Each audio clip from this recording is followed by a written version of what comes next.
अस्सलामुअलैकुम वरहमतुल्लाहि वबरकातुहू। अल्हम्दुलिल्लाह 1.5 साल से जो है सर्वाइव कर रहे थे इरेक्टाइल डिसफंक्शन जैसी तकलीफ़ में। मेरे 2 महीने के ट्रीटमेंट में उनको कितना परसेंटेज शिफा मिली है, उनकी कितनी मर्दाना कमज़ोरी जो है ख़त्म हुई है, उन्हीं की मुँह ज़ुबानी से सुन सकते हैं। अस्सलाम वालेकुम वरहमतुल्लाहि वबरकातुहू। वालेकुम मैं अस्सलाम। तकरीबन 1.5 साल से इरेक्टाइल डिस्फंक्शन का ट्रीटमेंट ले रहा हूँ। सबसे पहले मैं एलोपैथिक में लिया ट्रीटमेंट, तो मुझे डॉक्टर्स कोई बोले कि 3 महीने का होता प्रोसीजर, कोई बोले कि 6 महीने का होता। तो मैं पूरा प्रॉपर प्रोसीजर फॉलो करा। कोई बोले कि हार्मोन्स की कमी है बोले, कोई बोले कि नर्व की कमज़ोरी है बोले, लेकिन मेरे को प्रॉपर ट्रीटमेंट नहीं मिला एलोपैथिक में। बाद में मैं यूनानी का ट्रीटमेंट शुरू करा। शुरू में मैं हलवे वगैरह लिया, तो जो धातुक का प्रॉब्लम जो था मुझे, तो उसकी वजह से मेरे को वाइट पानी जाना शुरू हो गया। वाइट पानी जाना, और मुझे इरेक्शन में कुछ सुधार नहीं आया। इरेक्शन में कुछ सुधार नहीं आया।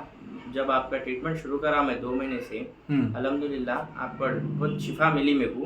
अब मैं बेहतर फील कर रहा हूँ अल्हम्दुलिल्लाह। जो मेरे को स्ट्रेस हो गया था इसकी वजह से, अब मैं नॉर्मल फील कर रहा हूँ अल्हम्दुलिल्लाह। माशाल्लाह से आप नॉर्मल फील करें। अभी आप जो बता रहे थे मतलब कि यूनानी में वगैरह दवा खाए तो गर्मी की वजह से आपको धात रोग वगैरह और बढ़ गई थी। आपकी धात का तो मसला था आपका शुरू में, नाड़ी के मुताबिक मैं आपको कैफियत आपकी पूरी बताया था, और स्ट्रेस वगैरह में भी काफ़ी आपको सुधारे। आपकी जो फर्स्ट टाइम की जो कैफियत थी, यानी आप जो टेंशन में आ रहे थे, स्ट्रेस लेवल आपका, एंग्जाइटी लेवल हाई था एकदम, उसमें भी अल्हम्दुलिल्लाह आपको फ़ायदा है जी माशाल्लाह से। आपको थी ये कब तकलीफ़, कब से? जी मेरे को तकरीबन 1.5 साल से तकलीफ है। 1.5 साल से ये तकलीफ़ थी। तो आप ये तरह तरह के इसमें ट्रीटमेंट्स लिए, जैसे कि यूनानी भी खाए, एलोपैथिक भी खाए, पर हल इसमें आपको कुछ शिफा वगैरह नहीं मिली, रिजल्ट वगैरह नहीं आया आपको। अल्हम्दुलिल्लाह आपको जो है विनोजेनिक इरेक्टाइल डिसफंक्शन था। विनोजेनिक इरेक्टाइल डिसफंक्शन यानी कि आपको रगों की कमज़ोरी यह तो हो गई थी कि मैस्टरबेशन जो पावरफुल करे आप, उसके हिसाब से जो है वेन्स में जो है, वेनियस में सही तरीके से खून जो है पास नहीं कर रहे थे, तो आपको इस तकलीफ़ का शिकार होना पड़ा। अभी आप ये बोलिए, आपको एक अल्हम्दुलिल्लाह कितने परसेंट शिफा मिली मेरे ट्रीटमेंट लेने के बाद? मेरे को अल्हम्दुलिल्लाह 75 to 80% शिफा मिल गई अल्हम्दुलिल्लाह। मॉर्निंग इरेक्शन वगैरह जो आपको नहीं हो रहा था वो हो रहा अब? जी बिल्कुल। मॉर्निंग इरेक्शन वगैरह हो रहा अब अल्हम्दुलिल्लाह हो रहा। तो ये मर्दाना कमज़ोरी जो है आज 75 to 80% जो बढ़ रही है, सिर्फ़ और सिर्फ आजकल के नौजवान नस्ल के हाथों की गलतियों की वजह से, ओवर पावरफुल मैस्टरबेशन करने की वजह से बढ़ी। आपको क्या दिखता है कि आपकी जो तकलीफ़ के शिकार है आप, उसके वजूहात क्या है? जी मेरे को ऐसा दिखता है कि मैस्टरबेशन की वजह से हुआ ये, ऐसा मैस्टरबेशन की वजह से हुआ है। तो ये भी एक देखिए आप लोगों के लिए मैसेज है कि आप लोग जो है, जो हाथों की गलतियां जो कर रहे हैं उससे बाज आ जाइए, वरना आपको इस तकलीफ़ का शिकार होना पड़ेगा। और ये तकलीफ़ में जो है आज कईयों पेशेंट्स आज बैठे हैं कि इस तकलीफ़ का इलाज नहीं है समझकर, लेकिन ये सरासर गलत है। आप लोग याद रख लीजिए, मर्दाना कमज़ोरी का मुकम्मल तौर पे क्यूरेबल ट्रीटमेंट है। आज काफ़ी से लोग बैठे हैं जो उनके दिमाग में ये थॉट्स लाते हैं, I am not able to do sex with someone, क्या मैं किसी के साथ सेक्स करने के काबिल नहीं, क्या मैं, मेरे लिए ये बेहतर रहेगा कि मैं शादी ना करूं।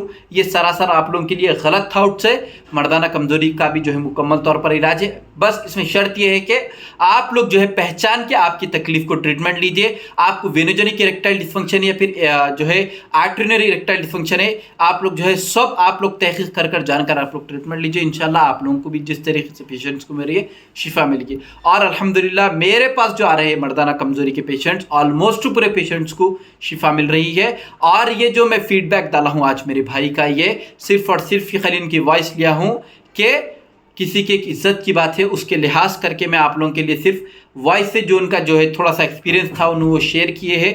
अल्हम्दुलिल्लाह उनको शिफा मिल गई है। तो बहरहाल आप लोग भी जो है ऐसा ना बैठे, आप लोग जहाँ पर भी ट्रीटमेंट ले रहे तवज्जो के साथ, परहेज़ के साथ फॉलोअप करिए, मुकम्मल तौर पे आप लोगों को शिफा मिलेगी। तहकीक करिए कहाँ के लिए बेहतर ट्रीटमेंट है, वहाँ लीजिए आप लोग इंशाल्लाह। ऐसी कोई ये बड़ी बीमारी नहीं है, अगर सोचेंगे तो जब ये बड़ी बीमारी बनेंगे, आप लोगों को तवज्जो दीजिए मेरी बात को, जब बड़ी बीमारी बनेंगे, जब आप तब एंग्जाइटी के शिकार होंगे, इसमें स्ट्रेस लेवल आपका बढ़ा लेंगे, इसके अबाउट अगर आप लोग टेंशन लेकर क्योंकि अल्लाह ने जो निज़ाम रखा है वो बताना चाहूँगा मैं आप लोगों को कि एक इंसान जब सेक्स के लिए जाता है तब उसके अंदर थोड़ी बहुत भी कमज़ोरी होती है, तो जब स्ट्रेस वगैरह लेता है तो और उसकी कमज़ोरी जो है, जैसे कि मान लीजिए 20% है तो जो है 99% जो है इस तकलीफ़ का शिकार हो जाता है। क्योंकि इसमें होता यह है कि आपके अज़ू तनाज़ुल में जो इरेक्शन होता है, आपके अज़ू तनाज़ुल में जो तनाव आता है वो आपके सेक्सुअल एक्साइटमेंट की वजह से आता है। जब आप सेक्सुअल एक्साइटमेंट होते हैं तो आपके पेनिस के ब्लड फ्लो में जो है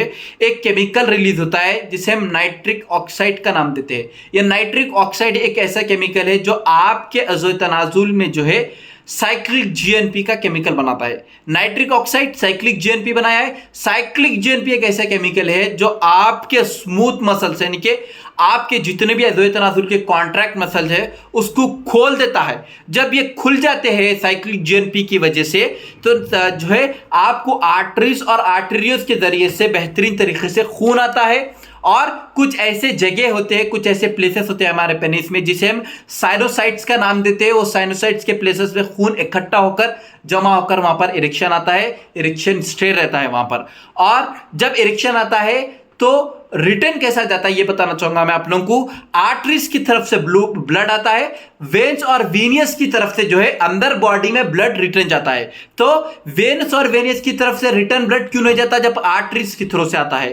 तो ये वेन्स की तरफ से इसीलिए नहीं जा पाता है कि जब आपको ब्लड आ चुका है अंदर तो आपके कॉन्ट्रैक्ट मसल्स जो साइक्लिक जीएनपी के थ्रू से बढ़कर जो है साइनोसाइट्स में जो खून इकट्ठा होकर जमा होकर जो आपके पेनिस का साइज जो बढ़ चुका है वो पेनिस का साइज बढ़ने के बाद जो है वो वेन्स दब जाते हैं। जब जो गुब्बारा जब फूल जाता है तो उसके ऊपर वेन्स जो होते हैं वो दब जाने की वजह से वो जो है बंद हो जाते हैं।